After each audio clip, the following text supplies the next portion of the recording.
Welcome, wonderful people. This is Mr. Ndabezita once again, and we are still in exception handling. Now, remember in the last tutorial we said now we will look at using the stack trace and why will it be useful to do that. Okay, that is fine. So we will look at the examples of when the stack trace can be useful. All right, that is fine. So the very first thing that we are going to do that we always do is to create a namespace where we can run our main, and this will be a console application, and I will just call this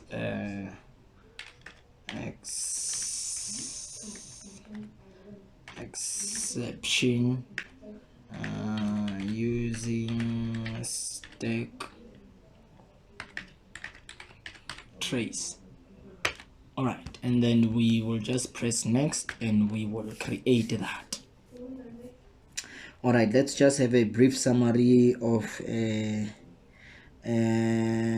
why it could be useful to use a stack trace. They say now a stack trace property can be a useful debugging tool. So first of all, we learn that a stack trace is a property and it can be a useful debugging tool when your program stops abruptly. It is helpful to discover the method in which the exception has occurred. So they say that when your program stops abruptly, hey, this English, guys. When your program stops abruptly, it is helpful to discover the method in which the exception has occurred. Often you do not want to display a stack trace property in a finished program. The typical user has interest in the cryptic messages that would appear. However, while you are developing a program, using stack trace can help you diagnose your program's problem. So they say you do not want to display a stack trace property in a finished program. The typical user has no interest in the cryptic messages that would appear. However, while you are developing a program, using stack trace can help you diagnose your program's problems. So that is why we will be using a stack trace. Okay, we are in the main. Let's just have a namespace that we will just call X, and we will have a class that we will call P, and we will have a static void main that we will say it's a string of arguments. Very good. And let me just end the main. I will also end the class, and I will end the namespace. Very good. So the very first thing that we are going to do, because we have had a theory that might give us a glimpse of an idea as to why this is of paramount importance. Now we read again. This system of passing an exception through the chain of calling methods is called propagating the exception. It has great advantages because it allows your method to handle exceptions more appropriately. However, a program that uses several classes make it difficult for the programmer to locate the original source of the exception. This is very true. So with that being said, we can just let me just do this. We can just right, that's fine. We can just add a new item, and this item, it's a program.cs. it is a class. So what I will just do is just to have a class which I will call a text.cs, and then I will just add this, and I will have a class here. It is, and I will just end the class, and I will just end the namespace. Now inside of this class, just to demonstrate how the stack trace would be useful, let's just have inside of this class a private. We will have a private static, and this will be a double. I will use an array once again, and I will call this the text rate, and I will populate this with some values, and I will just have two values inside there. I will have 0.06 and 0.06, and I will also have 0.07. Suppose these are the only two values that I have. I will have again a private static, and that will also be a double. It will also be an array. Let me not it's not an array, let me just say it is just a private static double, and I will just call this the cutoff, and I will immediately assign it a value of 20 rand or $20. And then let me just have a method, a public method. It will be a static method so that I can access it by using the class name.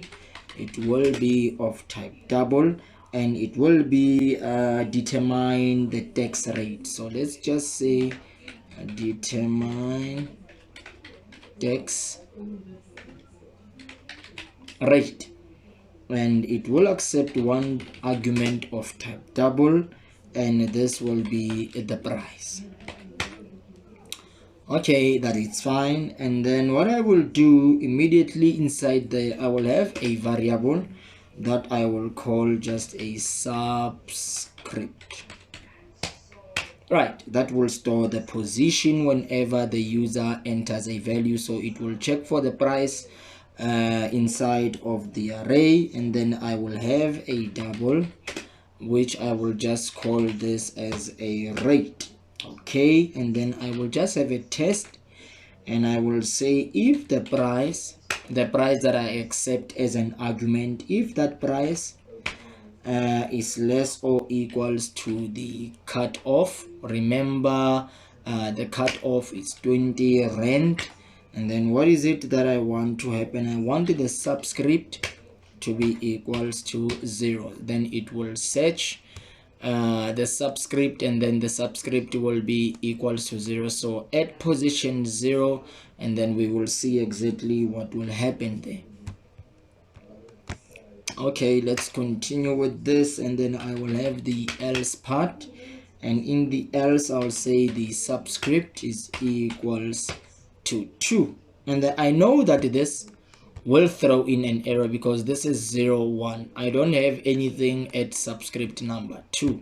At subscript 0 I have this, and then at subscript 1 I have this. So what is this? This is just the text rate. There's a text rate of 0.06 and a text rate of 0.07. That is fine, no problem. And this one returns a double. Okay, so these are just the basics of already what we wanted to do. Then when you are at subscript number 2, you will calculate the rate, and you will say that the rate is equals to the text rate at a particular subscript. And then let's check which subscript is that. That is subscript number 2. So can I calculate the rate at subscript number 2? Do I have a value at subscript number 2? No. So I know that there will be a problem there. And remember, we are making this mistake intentionally so. And then once all that is done, and then now I can just return. So I can just return, and then what is it that I'm returning? I'm just returning the rate. Very, very important. Okay, that is fine. be that as it may. And then one thing that I can do again, just to create another class, just to show you a demonstration, because remember we are looking at stack trace and we want to find out more information as to in which class the error has occurred. So this will be a class, okay, Papa Fanzo, you can just rename that, and I will call this the price list. The price list, very important. So this will be the name of my class. I will just end the class, and this one it's end the namespace.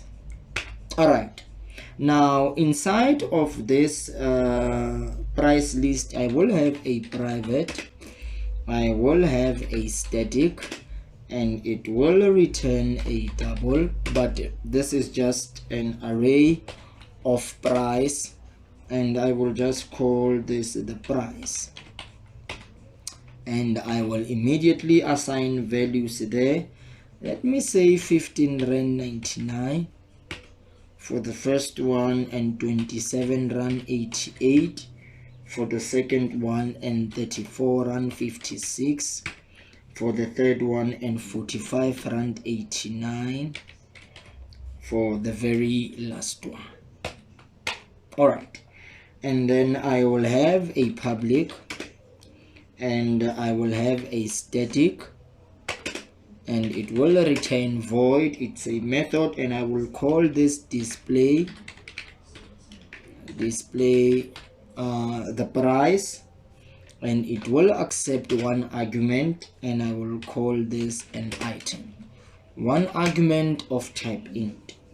Right, and then inside of here I will have some few variables. It will be of type double. I will call this text. I will have another double that I will call total, and then I will have another one which I call the price, which is just PR, and I will say the price is equals to the price at a specific item, at a specific item. Right, I want you to look at something here. I want you to look at something here, at a specific item. So what are we saying there? We are accepting that item from the user. When you invoke this method and you give us the item number, so it will check. Maybe you insert 0, it will say this one 1 2 3. If you enter 4 and so on, then we know that we will have a problem there. So this is how I calculate the price. I'm just telling you what is the price of the item. At item number 0, this is the price, and so on. This is just what I am saying. Right, and then I will calculate the tax, and I will say that the tax is equals to the price that you have inserted, and then I will just multiply that by tax dot, and then when I press the dot, now I want you to check something here. I have the compared to, I have this, I have that. Okay, that is fine. And then what is it that I want now? I want to determine the tax rate, and I don't have that method here. That method is inside here, display, sorry, tax, determine the tax rate. It is inside here. So I know I need to use the name of the class. Let me look at the namespaces if are the same. Exception using stack trace, yes, it is the same. So what I want to do here, I am multiplying by what now? I'm saying that the tax is equals to the price multiplied by the tax, and watch one, I want to take the name of the class, and then when I say dot here, I have access to that. Because this method is static, I can access that method via the class name, and then I am sending, because remember in here it accepts one argument of type double, which is a price. So I can just come here, and then inside there I am sending in the price. It accepts a price. Here it is. determine tax rate, it accepts a double, which is a price. And then what will it do when it accepts that price? It will come here, it will say if the price is less or equals to the cutoff, and the cutoff is 20 rand. So let's come here and check. The cutoff is 20 rand. Okay, so if the price is less or equals to the cutoff, the subscript is at position 0. And then at position 0, we know that we have that, right? And then else the subscript is equals to 2. So let me check now. 0, 1, 2. Okay, that is fine. So let us continue in this price list. So we have that text which is equals to the text times, and then I invoke that method, and then I'm passing in the price. Okay, that is fine. And then I can calculate the total, and the total, I can say the total is equals to the price, and then I am multiplying that, or I am adding. Let me add to that the text. Right, and then check something. Remember, how do I calculate tax? Tax is equals to the price multiplied by what now? Multiplied by the price. And then remember, when I invoke this method which is inside of tax, what will this method do now?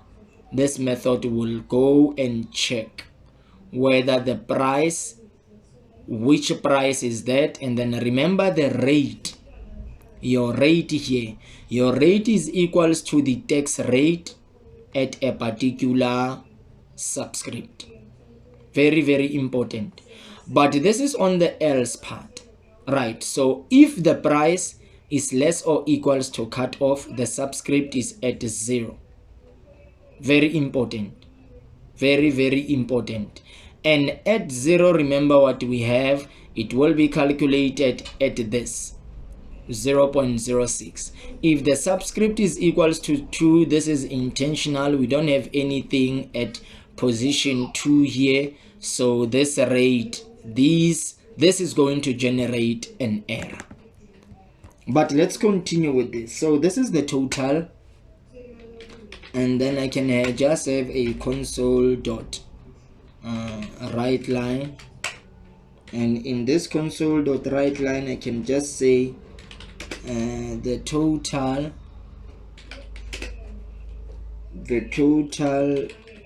price is, and then I can use concatenation, and then I can say total dot to string, and then with some currency symbol on that.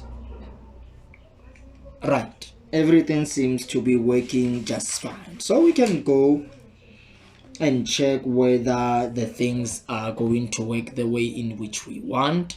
So we will go to program.cs, and then the very first thing that I will do when I'm there, I will declare a variable int, which I will just call an item.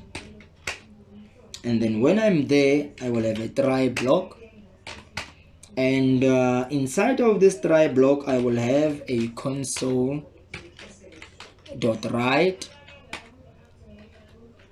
and in this write I will just say enter an item number,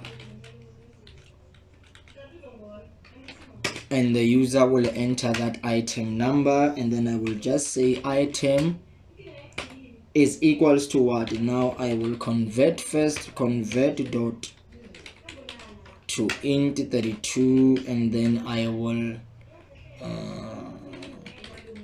console dot read line. Right, and then once that has been happening, I will just go to the price list. I will go to the price list dot, then I have here, it is display price, and when I invoke that inside of the price list class, I invoke this method, it will accept and what now, an item. I am passing in that value that the user has entered. Very, very important. This is the try, and then I will have my catch. And then what type of an error might occur here? I don't know.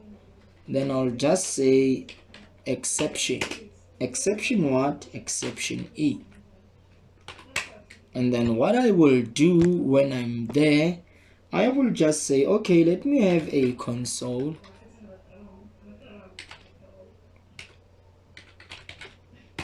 Console dot write line. And in this write line, I just want to say error. This is all what I want to say. Now, let's run this program and check exactly what is happening.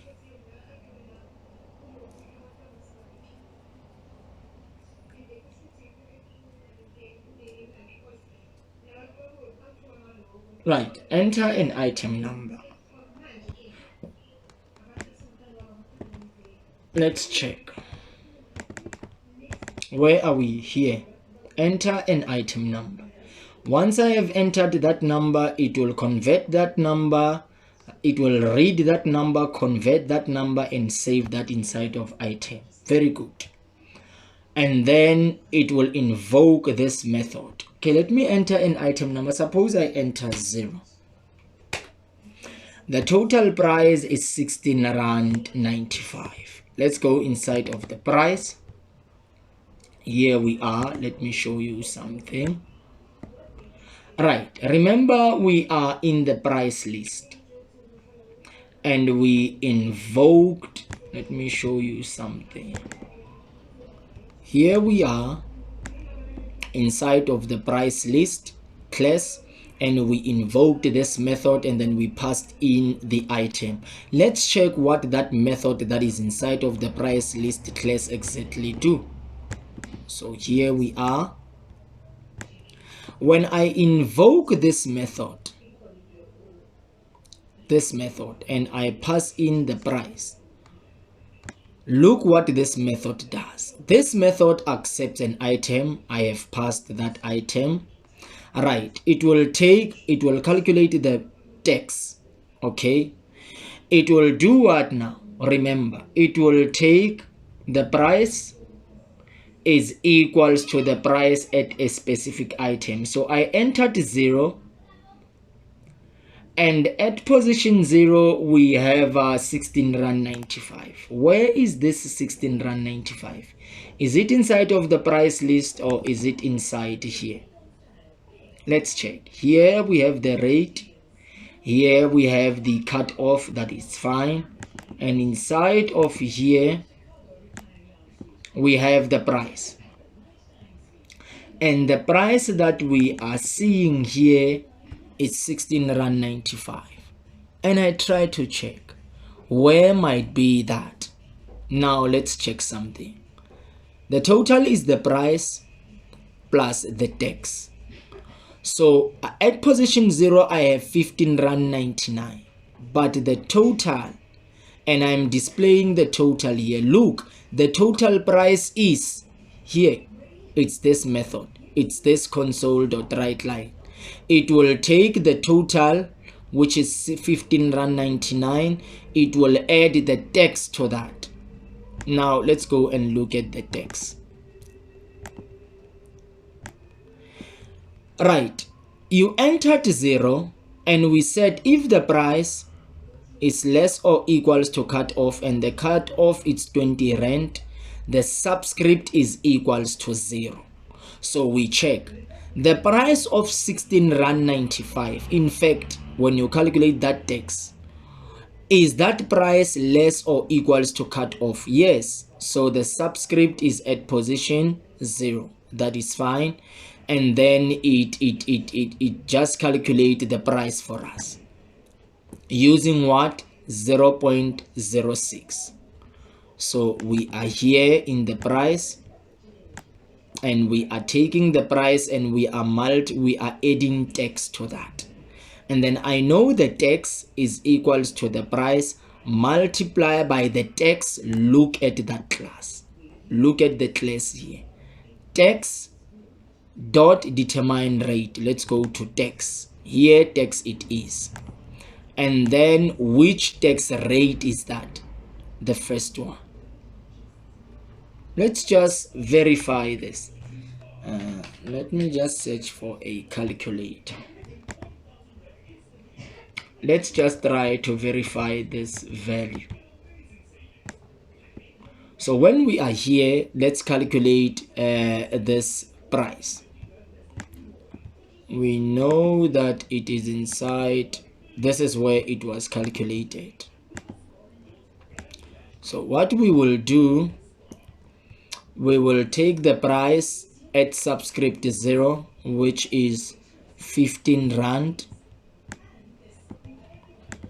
15 rand 99, and we are adding to that the rate, tax rate. And what value is that? 0.06. We are adding to that 0.06. So we are adding to that the tax, which is, I'm going to add 0.06,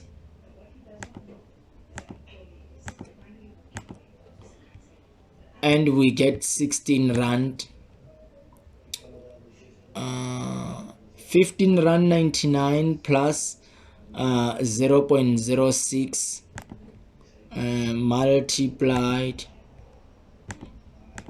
by 100. Okay, let me do it in this way. Let me say 15 rand 99. We multiply that by, I want to use some brackets here so that we can see exactly. Let me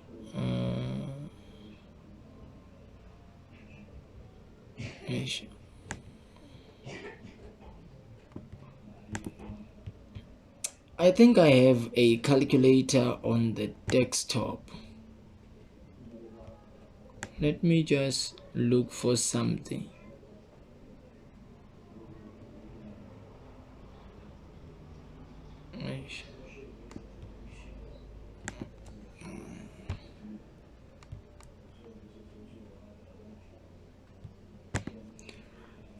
Let me just go to the desktop, and I'm looking for a more advanced calculator that I have here. And that calculator must be somewhere here. Where is this calculator?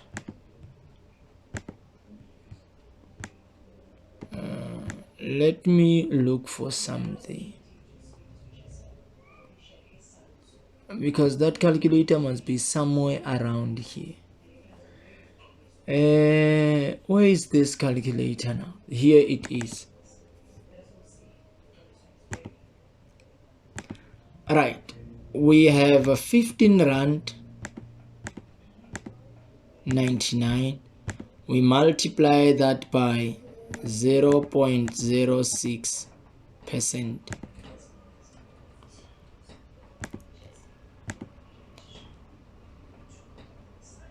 Okay, it will give us in that way, multiplied by I know that 0.06 times 100 is 6. So I'm just saying 15 rand 99 multiplied by 6, in fact multiplied by 0.06%, and I get this value, and I add that 15 rand 99, and I get a value of, let's check, a total price of 16 rand 95. Price plus the tax, and the tax is 0.06, I think so. Or let's make it 15 rand 99 multiplied by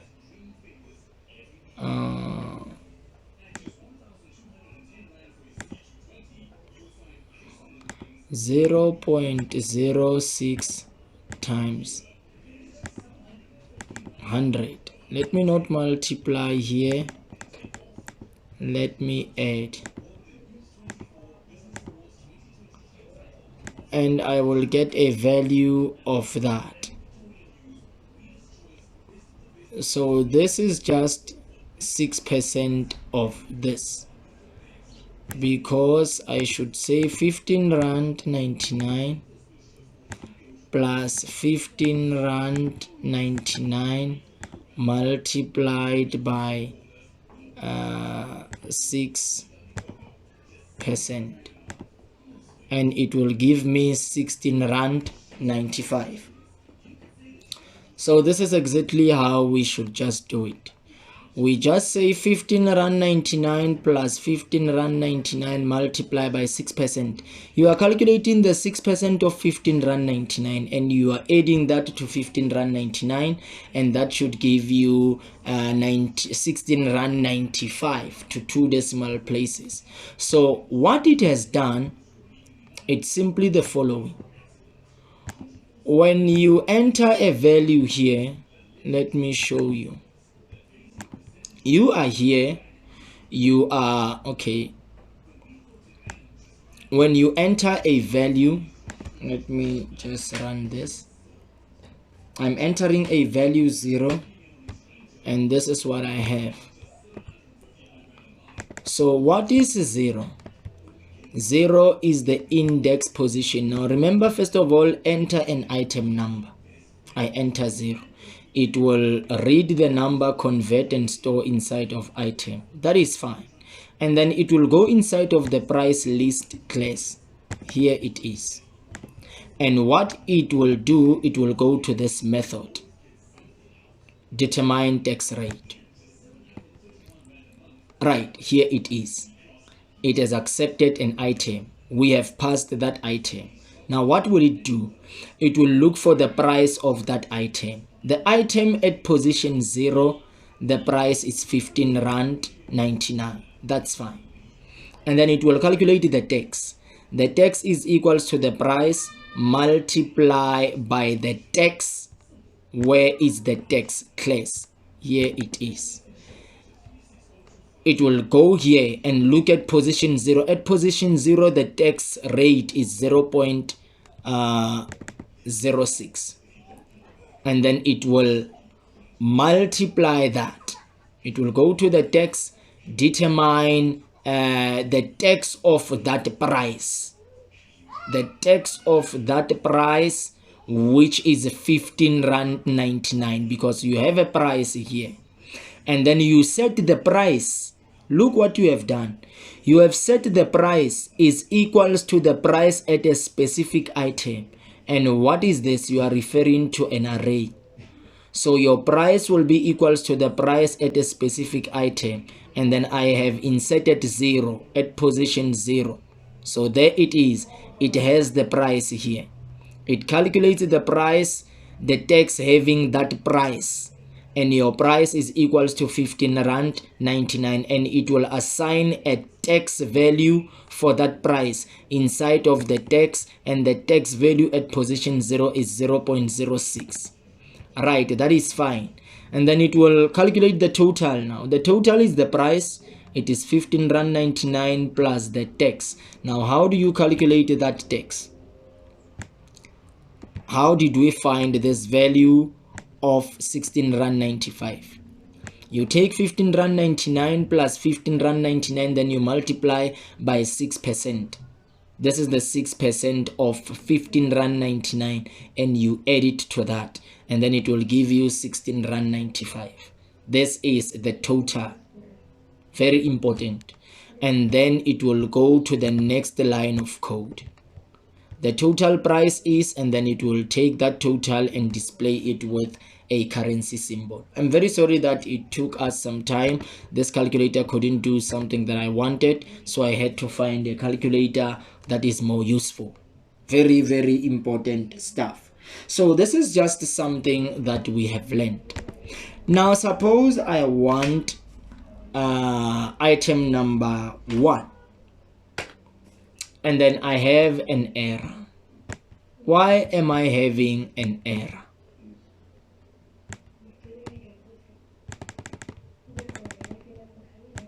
Okay, let me just run this once again.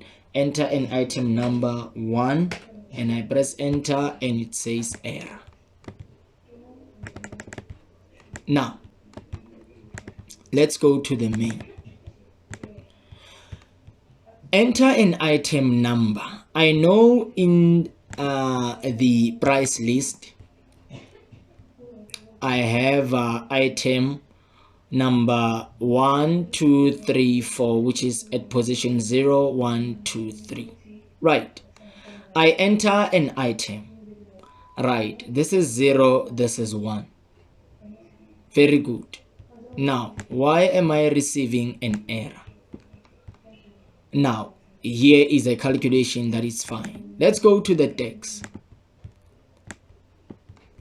Now, determine the tax rate. It accepts a price. Very important. Right. And then I have a subscript, double rate. If the price is less or equals to cut off. If the price is less or equals to cut off. Now remember I said item number 1. At item number 1 I have 27 rand 88, and 27 rand 88 is not less or equals to 20 rand. It is greater than that. So what it will do, it will not enter in here. It will go to the else. Else subscript is equals to 2.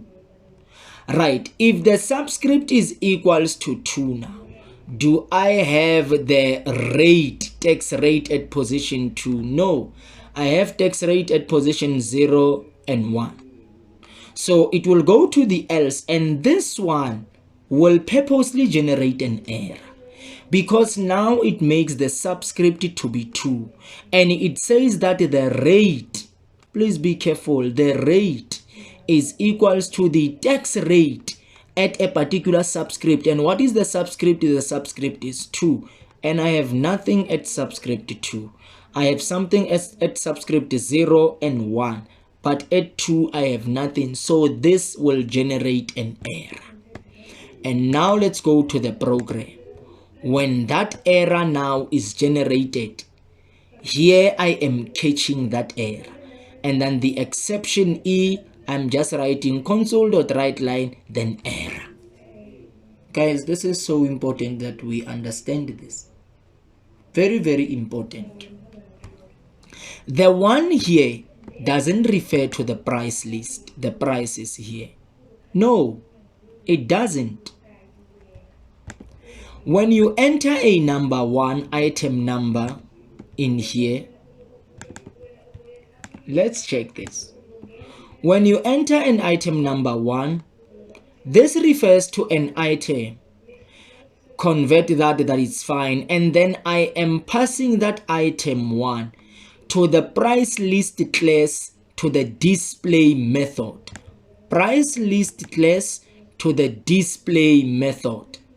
Where is the display? Let me show you. To the display price. Price list, display price. Right. The display price accepts an item which you have said it is item number 1. Right. That is fine. I have the declaration. Now the price is equals to the price at that specific item. I know you have inserted 1. So this is 0, 1. It's 27 Rand 88. That is what now? That is the price.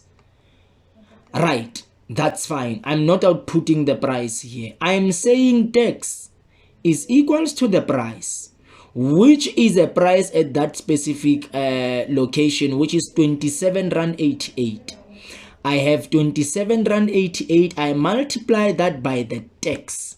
Now I go to the tax class and I want to invoke this method. This method now accepts a price.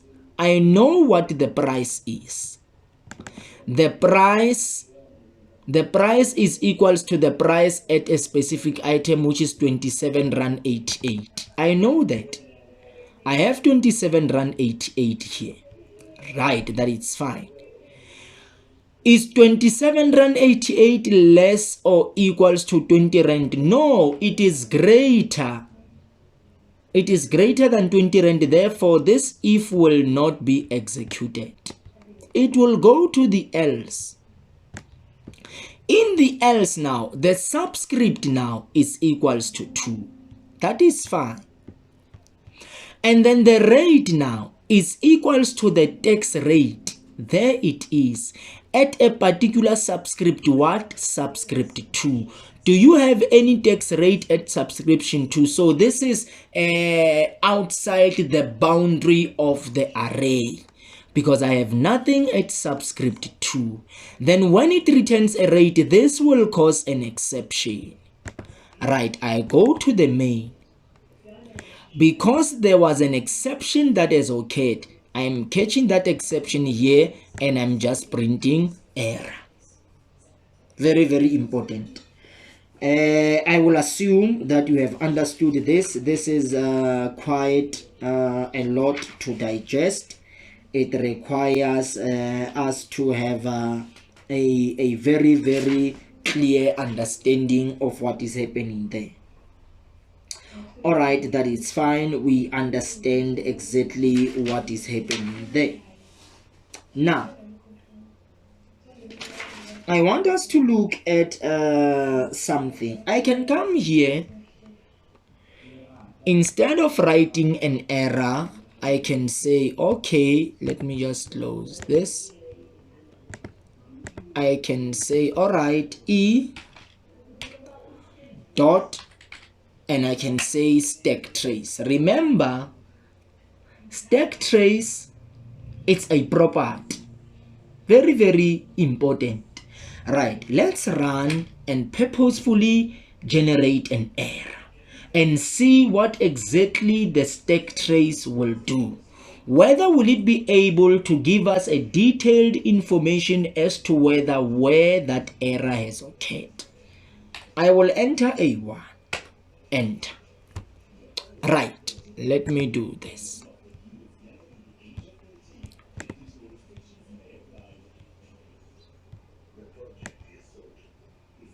Okay, let me do this. Right, at exception using stack trace dot text dot determine rate double price in C user fanzo and so on and so on. Line 23, there's a problem. Line 16, there's a problem.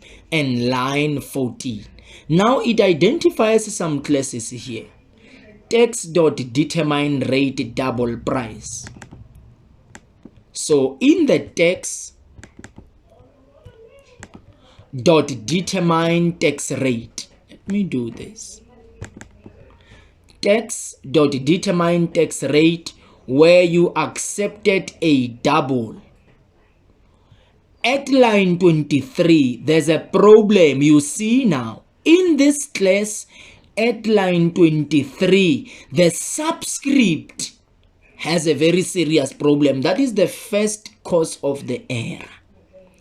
Right, then you know that no, the subscript there cannot be 2. Because tax rate, I have nothing at subscript number 2. Right, it goes on to say,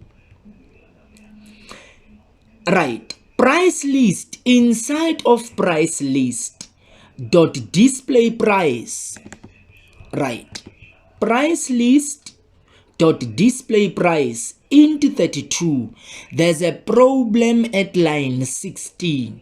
Look how you calculate the tax. There's a problem at line 16.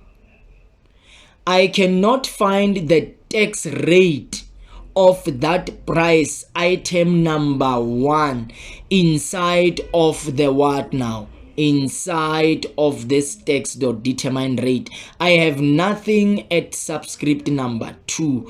I have the price, but the price I cannot calculate the tax because the tax at subscript number 2, there's nothing there inside of this class, the price list. It goes on to admonish me even much more better. In the main at x.p.main,